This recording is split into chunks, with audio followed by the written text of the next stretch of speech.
మాజీ ముఖ్యమంత్రి కేసీఆర్ కు కాళేశ్వరం ప్రాజెక్టుపై కమిషన్ నోటీసులు ఇచ్చినందుకు తెలంగాణ జాగృతి అధ్యక్షురాలు కల్వకుంట్ల కవిత ఆధ్వర్యంలో భారీ ధర్నాకు పిలుపునిచ్చింది. ఉదయం 10 గంటల నుంచి మధ్యాహ్నం 1 గంట వరకు ఇందిరా పార్క్ వద్ద ఈ ధర్నా నిర్వహిస్తారు. తెలంగాణ జాగృతి తలపెట్టిన మహా ధర్నాకు రాష్ట్రం నలుమూలల నుంచి పెద్ద ఎత్తున కేసీఆర్ అభిమానులు, జాగృతి శ్రేణులు తరలి రానున్నారు.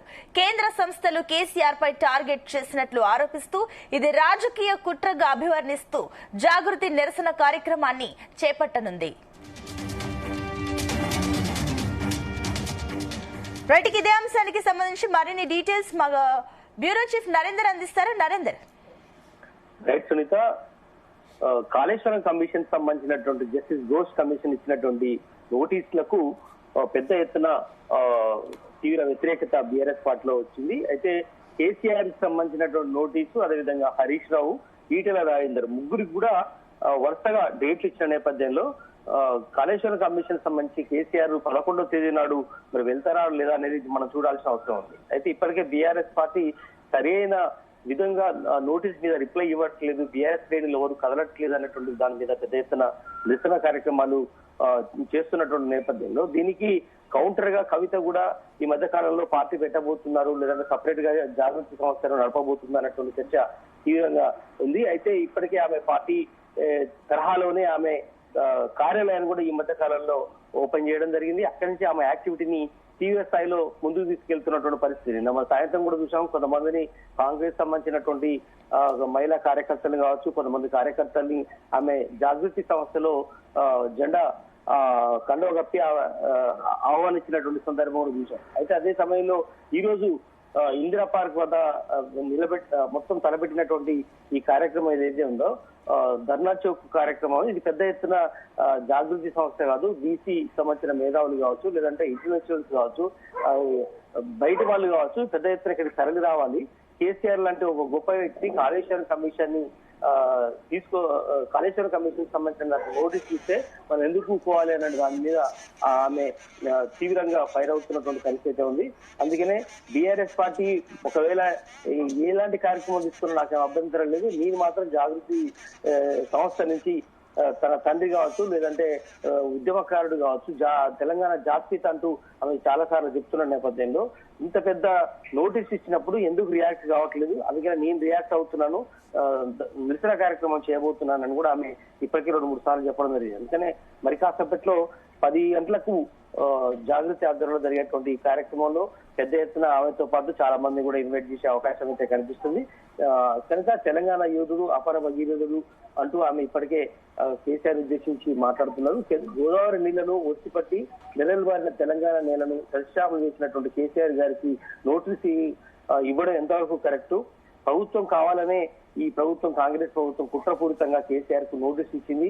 అందుకే దీన్ని వ్యతిరేకంగా మనం ఫైట్ చేయాల్సిన అవసరం ఉంది. అదే సమయంలో బీజేపీ కూడా ఇష్టానుసారంగా ఇదే రకమైనటువంటి కుట్రకు తెగబడిందంటూ కూడా ఆమె చెప్తూ వస్తుంది. అదే సమయంలో ప్రాణహిత సేవలను కాళేశ్వరం ప్రాజెక్టు గా ఎందుకు రీజైన్ చేయాల్సి వచ్చింది, కాళేశ్వరం అందుబాటులోకి వచ్చిన తర్వాత రాష్ట్రానికి జరిగినటువంటి ప్రయోజనాలు ఏంటి అన్నటువంటి దాని మీద కూడా ఆమె ఇక్కడి నుంచి మాట్లాడే అవకాశం అయితే కనిపిస్తుంది.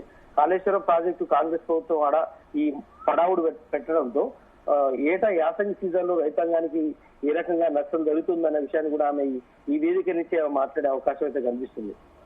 కాళేశ్వరం కమిషన్ పేరుతో కాంగ్రెస్ ప్రభుత్వం సాధిస్తున్నటువంటి క్షుద్ర రాజకీయాలంటూ కూడా ఆమె ఇదే సమయంలో ఆమె మాట్లాడే అవకాశం ఉంటుంది. మొత్తానికైతే ఆమె ఈ వేదిక నుంచి కేసీఆర్ ని ఆకాశాన్ని ఎత్తేలా మాట్లాడడంతో పాటు బీఆర్ఎస్ మీద కూడా ఏమైనా టార్గెట్ చేయబోతుందా అనేది కూడా మనం చూడాల్సిన అవసరం ఉంది. మనం చూసాం, ఆమె ఎయిర్పోర్ట్ లో మాట్లాడినప్పటి నుంచి ఇప్పటికీ చాలా సార్లు చిట్చాట్ చేసింది.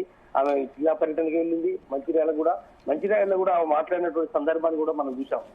దాని తర్వాత కూడా ఆమె రోజుకో రకంగా బీఆర్ఎస్ పార్టీని ఇరుకునబెట్టే విధంగా మాట్లాడుతున్నటువంటి ఆమె భాష ఏదైతే ఉందో అది ఖచ్చితంగా పార్టీకి డ్యామేజ్ అవుతూ వస్తుంది. ఈ రోజు ధర్నా చౌక్ లో వందలాది మందిని ఉద్దేశించి ఆమె ఏ రకంగా మాట్లాడబోతుంది, కాంగ్రెస్ పార్టీని అటాక్ చేయడం, బీజేపీని అటాక్ చేయడం అనేది కామన్. బట్ బీఆర్ఎస్ పార్టీకి సంబంధించినటువంటి నేతల్ని ఏ రకంగా ఆమె అటాక్ చేయబోతుంది అనేది ఇక్కడ చాలా మంది ఇంట్రెస్టింగ్ గా ఎదురు చూస్తున్నారు.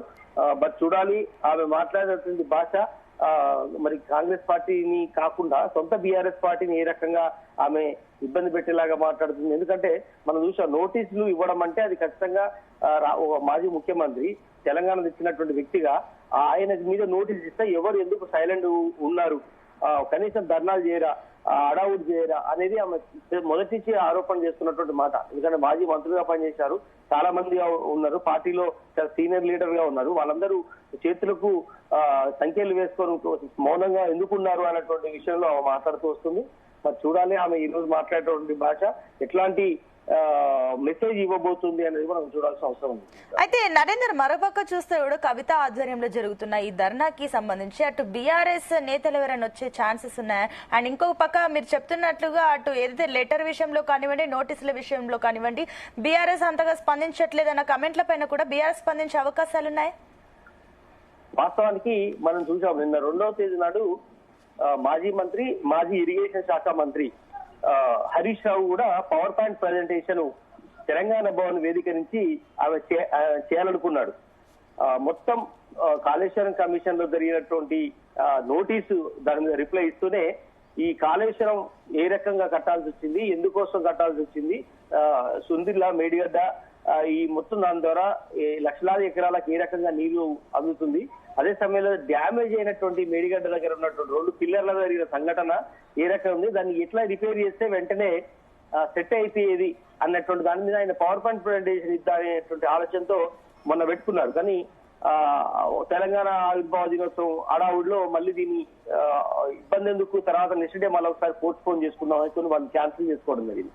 అయితే గతంలో చాలా సార్లు అంటే నోటీస్ ఇచ్చిన సమయంలో 1-2 సార్లు ప్రెస్ మీట్ పెట్టడం, దాని తర్వాత అక్కడక్కడ నిరసన జరిగినట్టుగా మనం చూసాం. కానీ పెద్ద ఎత్తున బస్సులు ఆపడం, ధర్నా చేయడం, తెలంగాణ ఉద్యమం తరహాలో జరిగినటువంటి సంఘటనలు అయితే ఏం జరగలేదు. ఆమె కూతురుగా తెలంగాణ జాగృతి అధ్యక్షురాలుగా కవిత చాలా ఎక్స్పెక్ట్ చేసింది. అంటే కేసీఆర్ కు నోటీస్ ఇవ్వడం అంటే మొత్తం రాష్ట్రాన్ని దిగ్బంధం చేసే స్థాయిలో జరగాల్సి ఉండే, అది జరగలేదు అనేది కవిత వర్షన్ గా ఉంది.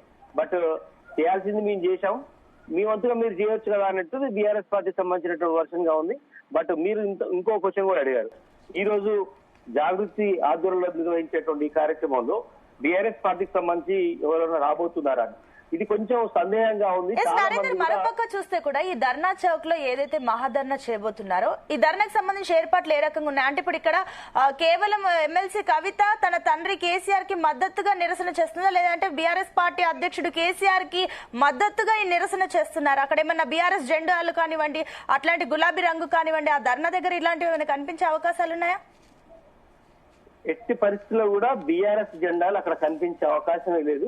పూర్తిగా తెలంగాణ జాగృతికి సంబంధించినటువంటి జెండాలు, కవిత ఫ్లెక్సీలు, అదే సమయంలో ప్రొఫెసర్ జయశంకర్ తెలంగాణ ఉద్యమాలకు ఒక అగిర చేసినటువంటి జయశంకర్ ఆయన ఫోటోలు ఉండే అవకాశం ఉంటుంది, జాగృతి ఫోటోలు, కేసీఆర్ ఫోటోలు, అంతే తప్ప ఇంకెవ్వరు కూడా కేటీఆర్ ఫోటోలు కానీ మిగతా హరీష్ రావు ఫోటోలు కానీ ముఖ్యంగా గులాబీ జెండా ఎక్కడ కూడా కనపడే అవకాశం అయితే లేదు.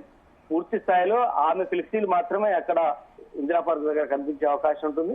కనుక బీఆర్ఎస్ పార్టీ పదం కూడా వాడట్లేదు. మనం చూస్తున్నాం కదా, గడిచిన వారం 10 రోజుల నుంచి కేవలం కేసీఆర్ దేవుడు, పక్కన ఉన్నటువంటి వాళ్ళంతా దయ్యాలు, లేఖ రిలీజ్ అయింది, ఎట్లా రిలీజ్ అయింది లాంటి వ్యాఖ్యల తర్వాత నుంచి మనం చూస్తున్నాం. ఈ రోజు వరకు బీఆర్ఎస్ పదం వాడలేదు. కేవలం బీఆర్ఎస్ లో ఉన్నటువంటి కొంతమంది వలన ఇలాంటి పరిస్థితి వచ్చింది. ఉద్యమం చేయాల్సిన పరిస్థితి ఉండేది, ఇంకా చేస్తే పార్టీకి మంచి భవిష్యత్తు ఉంది తప్ప ఇలా చేసుకుంటూ పోతే నష్టం జరుగుతుంది అన్నటువంటి దాని మీద మాట్లాడుతూ వస్తుంది. ఈ రోజు ఎట్టి పరిస్థితుల్లో కూడా బీఆర్ఎస్ సంబంధించినటువంటి లీడర్లు ఎవరు కూడా అక్కడికి వచ్చే అవకాశం లేదు. కొద్ది మంది కింది స్థాయి కార్యకర్తలు మాత్రం కొద్ది మంది వచ్చే అవకాశం ఉంటుంది. కానీ ఫెమిలియర్ పర్సనాలిటీగా ఉన్నటువంటి వాళ్ళు, మాజీ ఎమ్మెల్యేలు, ప్రస్తుత ఎమ్మెల్యేలు ఎవరు కూడా ఈ సమావేశానికి హాజరయ్యే అవకాశం అయితే కనిపించట్లేదు. బట్ వాళ్ళు వెళ్ళినా కూడా ఆమె జాగృతి ఆధ్వర్యంలో జాయిన్ అయ్యే అవకాశం ఉంది అనేటువంటి మెసేజ్ పోయే అవకాశం ఉంది తెలంగాణ భవన్. కనుక అటు పోయిన వాళ్ళు ఇటు వచ్చేది ఇటు వచ్చిన ఒక బౌండరీ అయితే గీసుకున్నటువంటి పరిస్థితి కనిపిస్తుంది. బట్ సొంతంగా ఆమె తెలంగాణ జాగృతి ఆమె ఓన్ చేసుకునే పరిస్థితి ఉంది. పార్టీకి సంబంధం లేకుండానే ఆమె ఈ మీటింగ్ నిర్వహిస్తున్నటువంటి పరిస్థితి కనిపిస్తోంది. Right Narender, thank you.